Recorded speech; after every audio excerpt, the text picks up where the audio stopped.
deep in the heart of country New South Wales, Tamworth.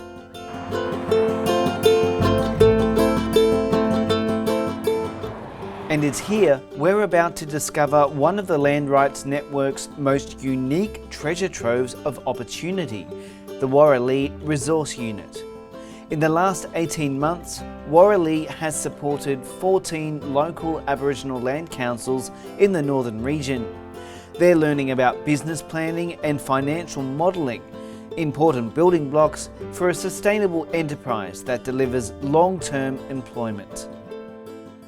Over the last 2 years, we've looked at a number of potential purchases of established business, and our philosophy has really been to look for established businesses rather than start up from scratch and have the LALC develop its own clientele, rather than purchase an existing business and take an existing clientele so that the business can roll on. It all began in 2010 when 14 LALCs signed an historic regional partnership agreement with the state and federal governments. A major aim to turn land rights into long-term economic benefits. Led by former councillor Tom Briggs, the agreement saw the creation of the Warra-Li Resource Unit that's in the process of establishing its own social enterprise, an e-waste recycling facility at Inverell that will employ 6 Aboriginal people, as well as aiming to move 20 Aboriginal job seekers into employment. So, as well as talking to our LALCs about economic opportunities, we're also developing our own business so that the region can benefit from that as well, and it is a regional enterprise.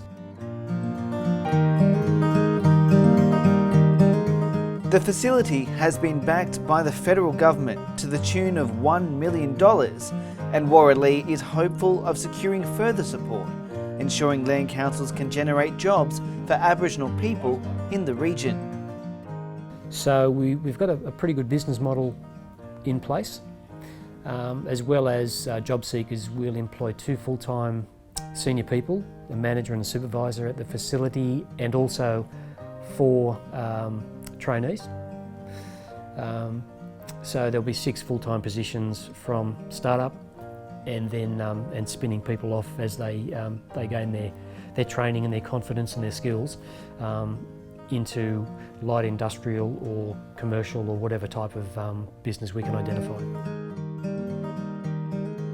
Councillor for the Northern Region Charles Lynch says Warra-Li is already delivering positive outcomes for Aboriginal people through the Vocational Training and Employment Centres program. Warra-Li's been involved with the VTEC Program and initially given 34 placements. They filled 13 of those, and the uniqueness around that was they were jobs established first, permanent jobs. So people didn't go through a training phase because our people have been long overtrained for too long. And in some of our towns, and I won't comment on particular towns, but we have our people that have got more qualifications and pieces of paper and have been through training pilots and so on, but at the end there was no jobs. The VTEC modelling, I think, has been a great initiative, simply because those permanent jobs were up front, and our people obviously took up those opportunities, and to date 13 of those are still employed today. So very important.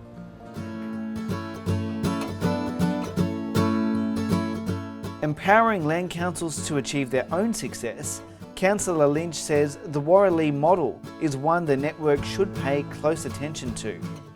When you look at the funding to the network, it's limited, and I think it's time that we look outside the square, and that's, the LALCs need to do that. So economic development is crucial because, the funding opportunities aren't there like they used to be. Government money is limited, so I think it's crucial that, Warra-Li continues on.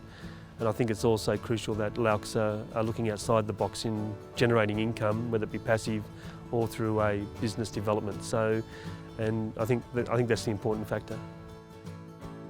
Economic development on a regional scale.